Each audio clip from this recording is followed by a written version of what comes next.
There's a song linked to real deaths. Over 100 deaths, in fact. People said listening to it felt like something was pulling them down.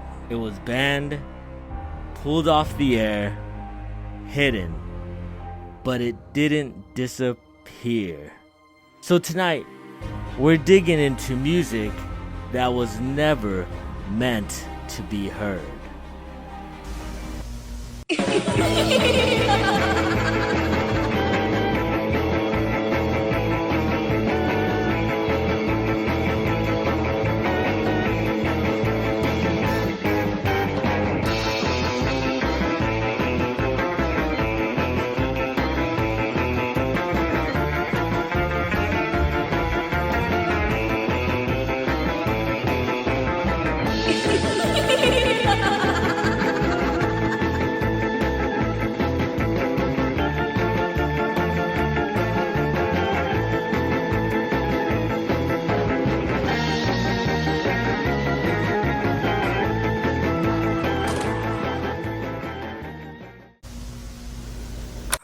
Some songs aren't meant to be heard, not because they're bad, but because something feels wrong.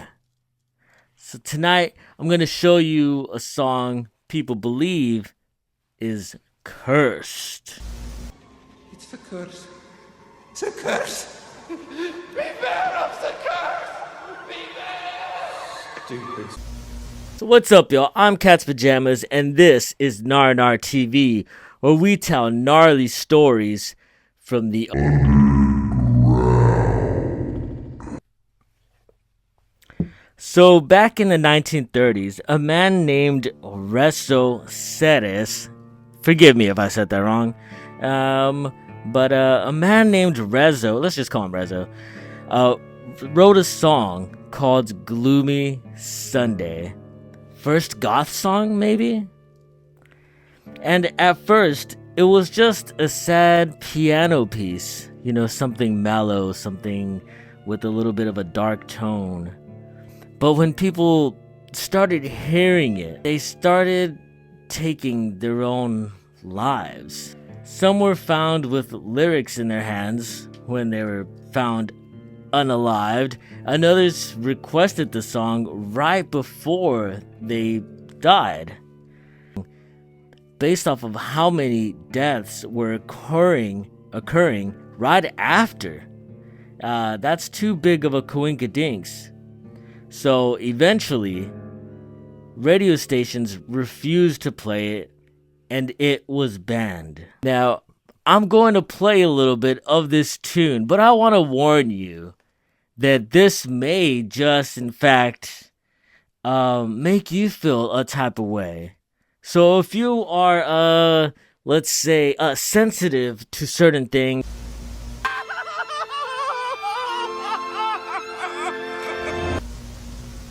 I'd recommend just, I don't know, putting it on mute for a second.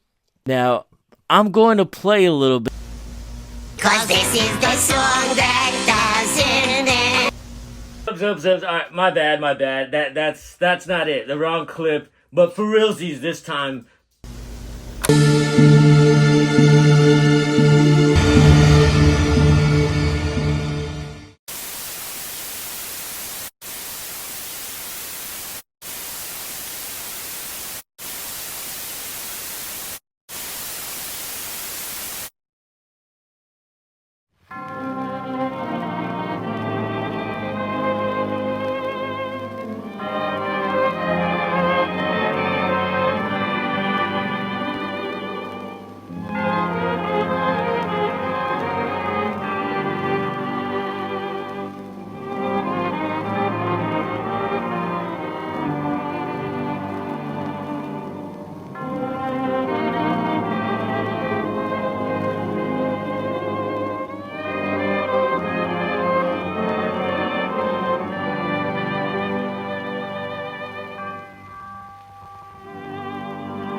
vasárnap 100 fehér virággal. Vártalak, kedvesem, templomi imával. Álmokat kergető vasárnap délelőtt, bánatom hintaja nélküled visszajött. Azóta szomorú mindig a vasárnap, könny csak az italom, kenyerem a bánat.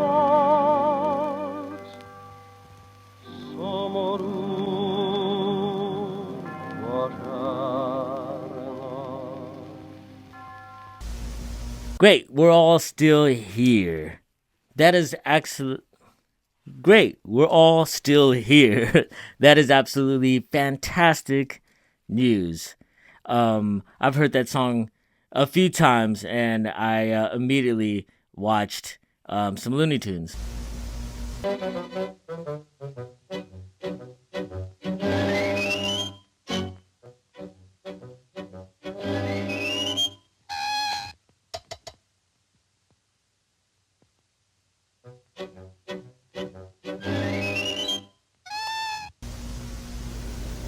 Just to kind of get all that stuff out of my mind.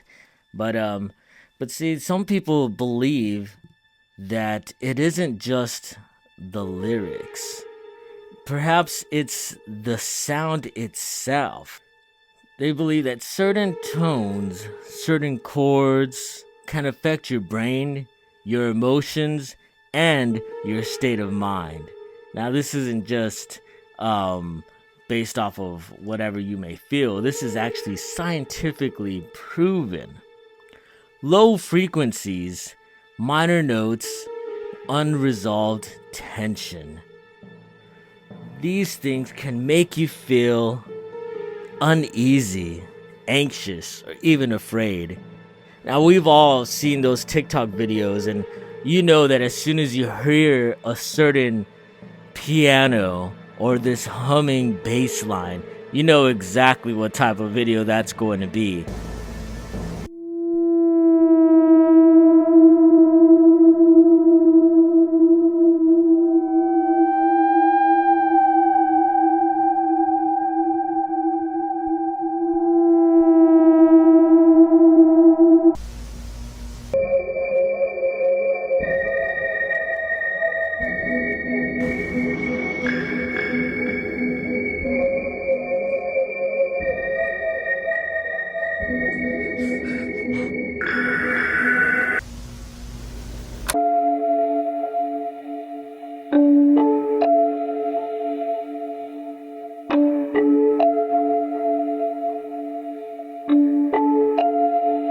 Chris Brown concert in September 8th need to come on. Just waiting on the Chris Brown concert in September 8th need to come on.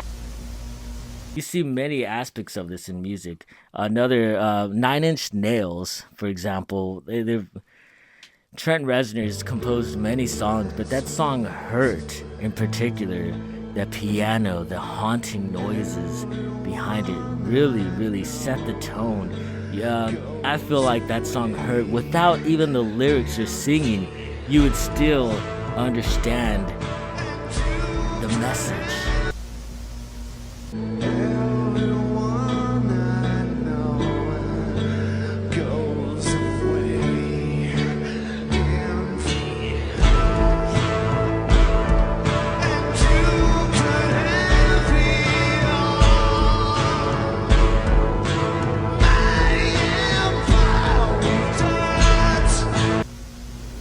Perhaps it has to do with the greatest nation in the world, and that nation being imagination. The movie Jaws, believe it or not, is the #1 scariest movie of all time. And that's insane with all of the Insidious, the hauntings, the Vincent Price flicks, the list goes on and on. You could name all the scariest movies, but for some reason that movie falls #1 because it instilled an entire fear, an entire world to be feared of the ocean when sharks don't really attack people that much. But why did it instill so much fear? It led people to use their imagination. Steven Spielberg did not have a budget to have this really cool shark attacking people that much, or underwater stuff. In fact, the very first scene in Jaws is a woman out in the ocean, and you don't see the shark, you don't see anything, you just see her swimming and slowly going under, little by little. What is tugging at her?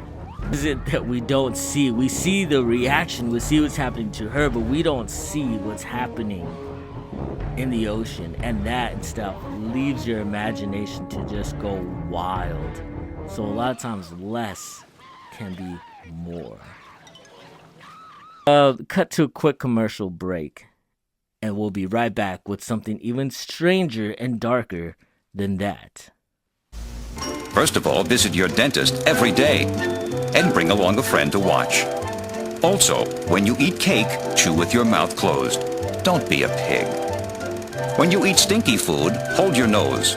And don't eat too many sugar cubes either. It's also a good idea to check your teeth in a mirror every 5 minutes or so just to make sure they're still there. And most importantly, learn the proper way to brush. A lot of kids try to brush their teeth without actually putting the toothbrush inside their mouths, like these kids. Silly. Brushing your cheek doesn't do any good.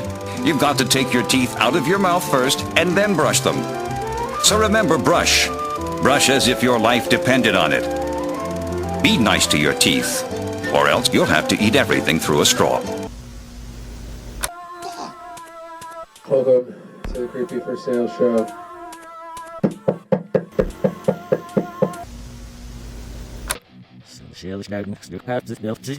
Bands like Led Zeppelin and Black Sabbath were accused of hiding these messages inside of their music.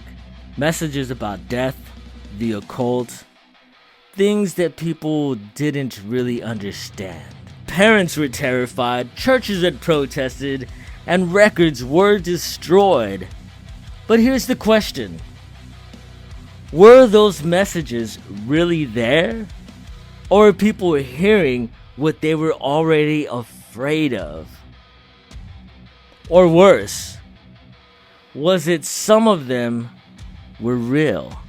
But now, music is everywhere, streaming, algorithms, endless loops, and nobody stops to really ask, what are we constantly feeding into our minds? Because music isn't just a sound, it's an emotion, it's a memory, energy, and sometimes it stays with you long after it ends. So the messages in these records, this backmasking, Led Zeppelin really stirred some stuff up. That is probably the most famous backmasking record out there. The message was this. Makes me wonder when he says, and it makes me wonder, backwards is translated into there's no escaping it. Try it one more time.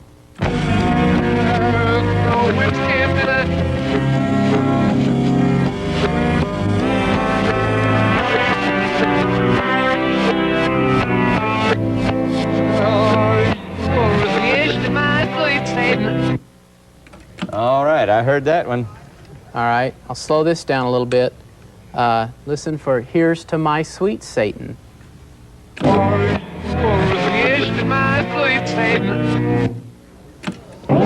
y'all hear that? And now with that, you can see why parents are absolutely livid. And churches had protested. This is clearly the works of something demonic. Or was it? Jimmy Page bought the house, the castle of Aleister Crowley, who was very notoriously into the occult, and made the book Black Magic. Now, Aleister Crowley had very gnarly views. A lot of views which I personally disagree with. I know that he was into some type of And correct me if I'm wrong, YouTube, in the comments. Roast me if you'd like. But he was into sex magic, and not just with anybody, but minors. And to me, that's a huge no-no. So, Jimmy Page was into this occultic stuff. I'm not saying he was into minors, maybe he was. That's fucking sick.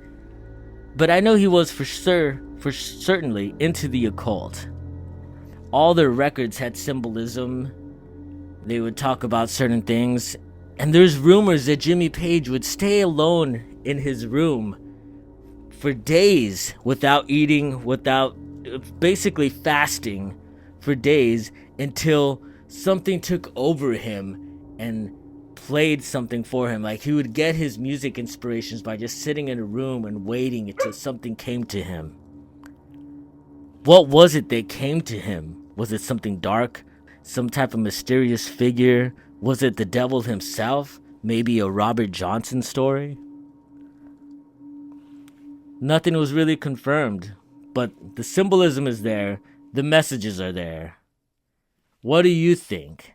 Not only does music and instrumentals have this way of making you feel a type of way, but so do visuals. So we're going to cut to a segment by my pal, Sinister Selena.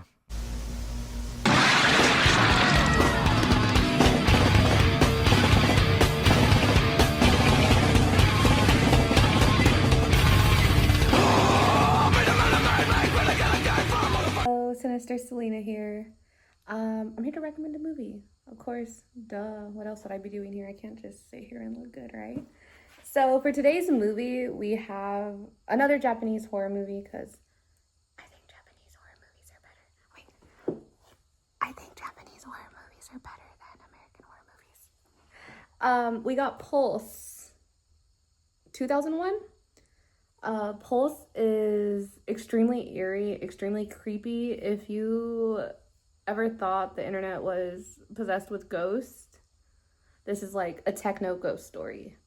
But it does it so well because it's so eerie and creepy, and it has you on the edge of your seat. It's a slow burn. So if you don't like slow burns, this isn't for you. But I don't like slow burns, and I like this. So grab a friend, grab some popcorn, and throw this bad boy on.